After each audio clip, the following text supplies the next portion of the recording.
Hello and welcome to Pinay Amazon VA, ang channel kung saan makakahanap kayo ng mga contents tungkol sa work from home, lalong-lalo na bilang isang Amazon Virtual Assistant. Sa mga nais mag-work from home bilang isang Amazon VA o isa ng Amazon VA na gusto pang mag-develop ng new skills, ito ang channel na para sa inyo. Ibabahagi ko sa inyo ang aking expertise para lalo nyo maunawaan kung ano nga ba ang isang Amazon VA. Welcome to our topic for today, which is about Kipa. So, Kipa is one of the Google Chrome extensions na gamit ng isang Amazon VA na tulad ko. Ang link sa Kipa ay i-attach ko na lang sa description box.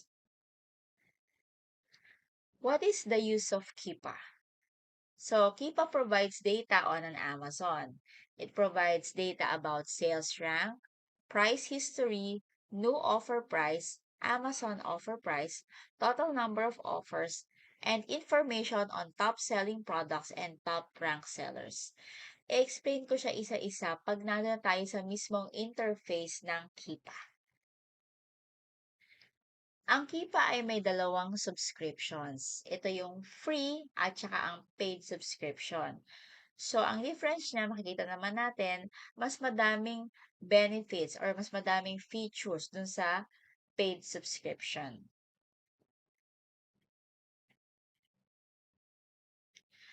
Ito ang Kipa interface. So, pag mag-search na kayo ng product, click nyo lang yung search.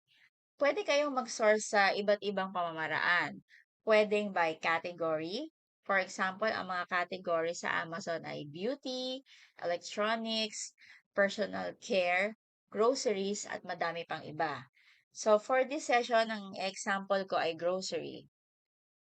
So, type nyo lang yung grocery and hit enter. So, lilitaw yung mga iba't ibang items na under sa category ng grocery. So, medyo broad pa siya. So, i-trim down pa natin by subcategory. Let's say, tea. Okay? So, for the tea, yan yung mga items or yung mga listings under category ng tea. So, to trim down pa natin, pwede natin siyang i-search by brand. So, for example, ang gagamitin nating brand ay Twinings. So, type lang natin yung Twinings and hit enter. So, medyo mabagal siya mag-load ngayon. Pakihintayin na lang natin.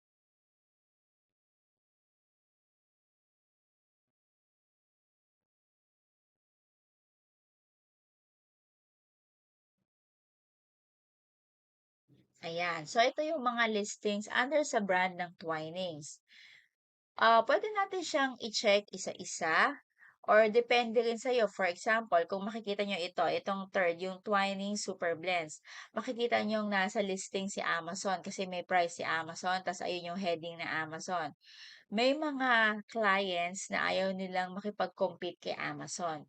Pero may mga clients naman na gustong makipag-compete kay Amazon basta Amazon is sharing the buy box. So, explain ko din later. So, okay? So, pwede nating i-click, for example, ito, yung product title, at idadali niya tayo dun sa mismong graph ng Kipa, nitong item na to. Okay? So, ayan yung graph. Let's try another category, which is beauty category. So, type lang natin beauty.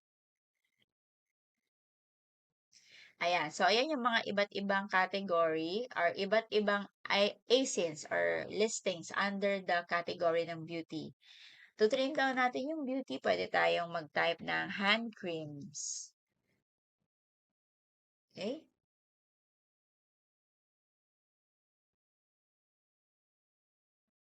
So, pasensya na, medyo mabagal mag-load yung aking internet sa ngayon. So, wait lang natin.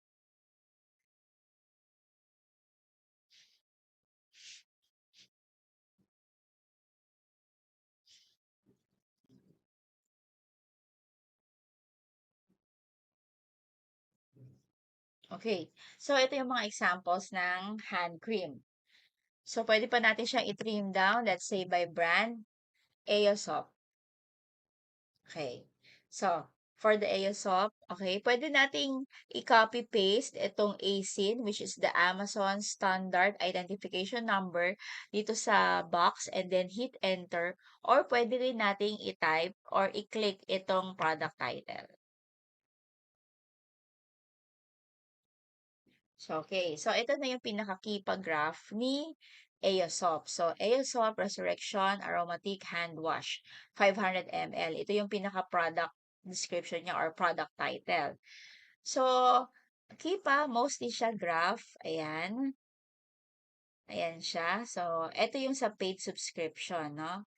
So, itong sa gilid, makikita niyo, ito yung mga prices or price range kung saan ino-offer itong product na to. Then, ito naman yung mga dates. Okay? So, pwede nating iba-ibahin yung settings ng date dito sa baba. Punta lang tayo dito sa range. Pwedeng per day. Okay? So, yan per day for today. Pwede ring by week. Pwede ring by month. Okay? Pwede ring 3 months or 90 days. Pwede rin per year para kasi makita natin yung history kung normal ba yung pagtaas ng presyo niya or pagbaba ng presyo niya. And then yung all. Ito yung from the time na nilist yung item na ito. So, yun yung first day. Kumbaga, nilist siya somewhere here. September 9. Ayan. September 9 siya. 2017, I suppose. So, ayan. So, for this topic, i-set lang natin sa month. Okay. So, ayan, nakaset na sa month. Okay, so ito yung mga, shall I say, toggle switch. Okay, ito. So, yung sales rank, ito yung ranking. Ranking niya sa sales. So, kumbaga, mas mababa yung sales ranking, mas maganda. So, tanggalin mo natin yung mga iba para malinaw. Okay? So, yung sales rank, siya yung mga green na graph na yan. So, ang isang drop represents at least one sale. So, ito may drop, pwedeng drop. So, may one sale. Okay? Then, umakit ulit. Then, nag-drop ulit, another sale. So, ayan. So, gaya nga nasabi ko kanina, mas mababa or mas malapit sa 1, mas maganda. Kasi ibig sabihin, bumebenta yung listing na yon. So, ito, as of today, ang sales rank niya ay 7,663. Okay. So, next naman, ilagay natin ang buy box. So, ang buy box, ito yung pinaka-presyo. Yung kung saan nabili yung product na yon. So, for example, baba natin para mas makita. For example, ito, nung date niya. Okay? So, hindi makita yung date. Sorry. Baba ko pa. Okay.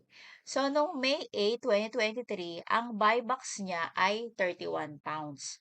So, kumbaga, ang nakakuha ng sale na yon or ng buy box na yon ay itong seller na to, FBM, Fulfilled by Merchant. So, ibig sabihin, itong si LB World, siya yung mismong nag-pick, nag-pack, at nag-ship papunta kay customer na nag-order. Hindi siya dumaan sa Amazon Fulfillment Center kasi dalawang klase yan, FBM tsaka FBA. So, yung FBM nga, si seller mismo yung magpipick, magpapak at mag-deliver or mag-ship doon kay nag-order na customer, while naman si FBA, si seller, ipapadala yung mga products niya sa isang Amazon warehouse at si Amazon na yung bahalang mag-pick, mag-pack at mag-ship papunta kay customer. So, ayun yun. So, kung mapapansin nyo, galaw ng galaw yung presyo kasi may kaugnayan din yan sa number of sellers. Usually kasi, law of supply and demand, pag madaming seller, syempre nag-aagawan sa benta, ibababa yung presyo para makabenta. Pag konti naman yung sellers, kagaya nito, mataas ang presyo. Okay? So, sa new tayo, represents the blue lines. So, ito, usually mga FBM sellers yan. Yang new na yan.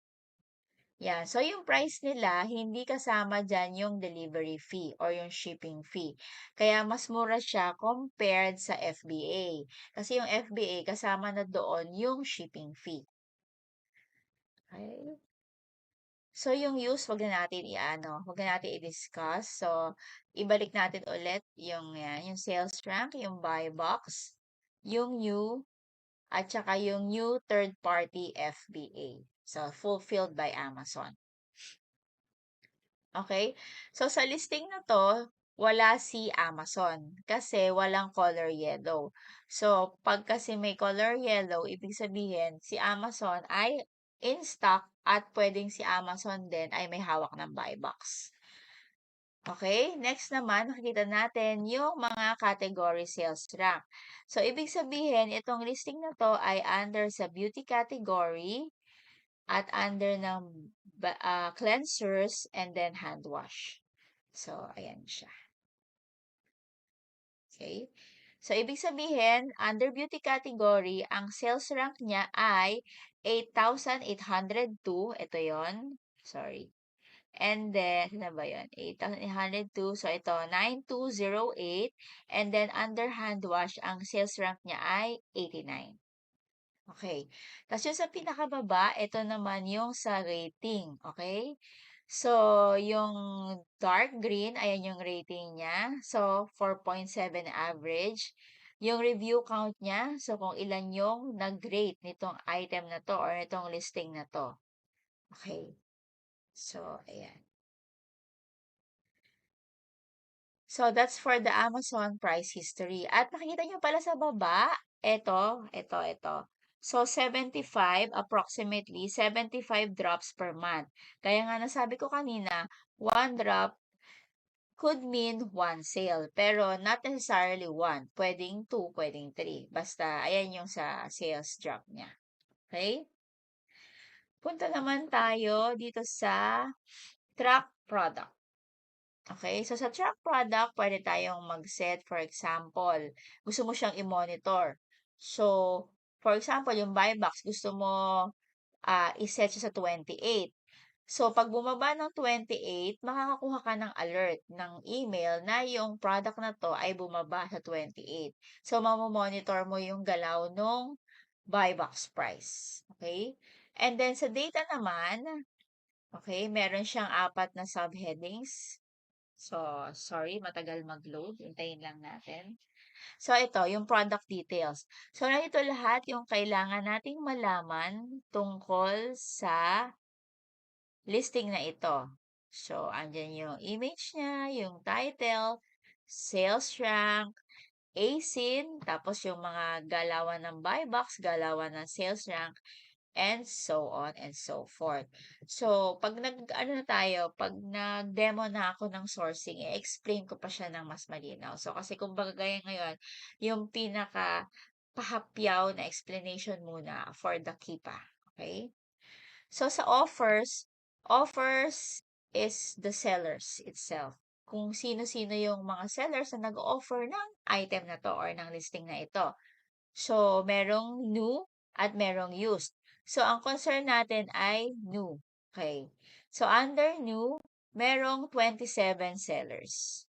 Okay, ito yung 27 rows. Ibig sabihin, 21 yung nagbebenta niyan. So, kung makikita nyo, dito muna, may Prime, tsaka may FBA. So, si FBA, yung mga may check, ibig sabihin, sila yung mga fulfilled by Amazon. Yung mga walang check, iyan yung mga FBM or fulfilled by merchant. At meron ding FBA na prime seller. So, kumbaga, sila yung may badge na prime. Dito, for example, dito, may nakalagay na prime pag kinlik mo tong seller na to. Okay? So, isa-isahin natin itong, wait lang, baba ko lang para makita niyo yung pinaka-heading. Okay. So, ayun na pala. Sorry. So, ito, ayan yung mga heading niya. So, merong total price plus shipping cost.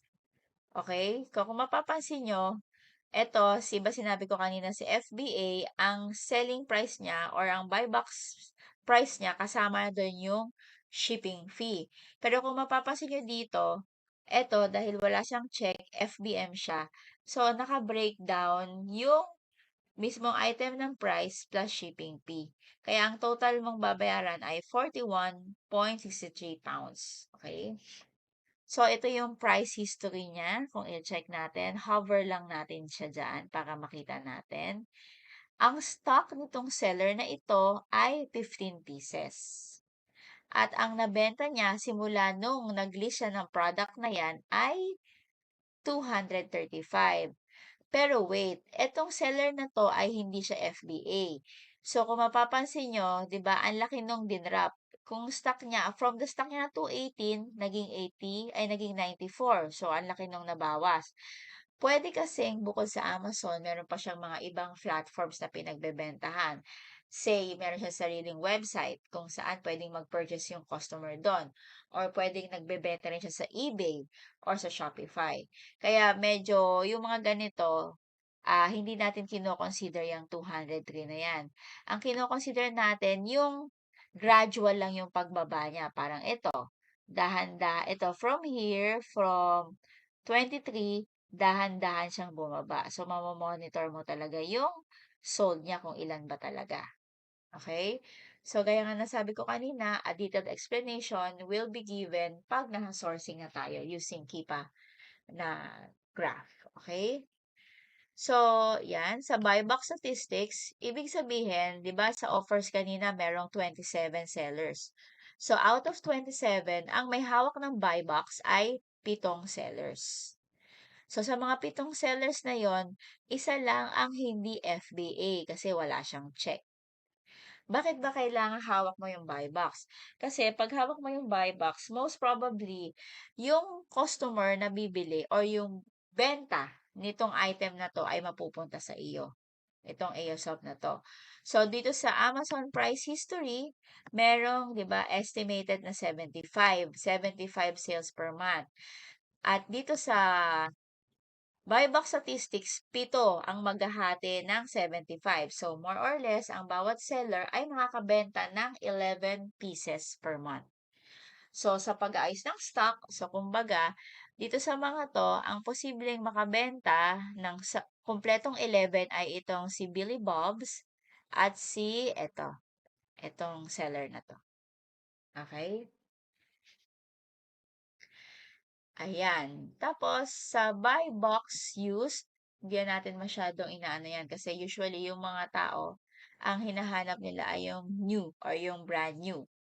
At dito pala, i-share ko lang din pala dito. For example, di ba, ang settings natin dito ay a month, isang buwan. Pwede mo pa siyang i-close up. Highlight mo lang by hovering over the mouse, tas release. So, kung makikita nyo, May 6 na lang siya hanggang May 12. And then, tatapat nyo lang dito, makikita natin kung magkano yung selling price nitong si third party FBA. Ayan. So, ibig sabihin, ito, kagaya nito, nai-award ang buyback sa isang FBM. Depende rin kasi sa metrics yan ni Amazon eh. Na-explain ko din sa ibang video. Pero bigyan ko na ng pahapyaw.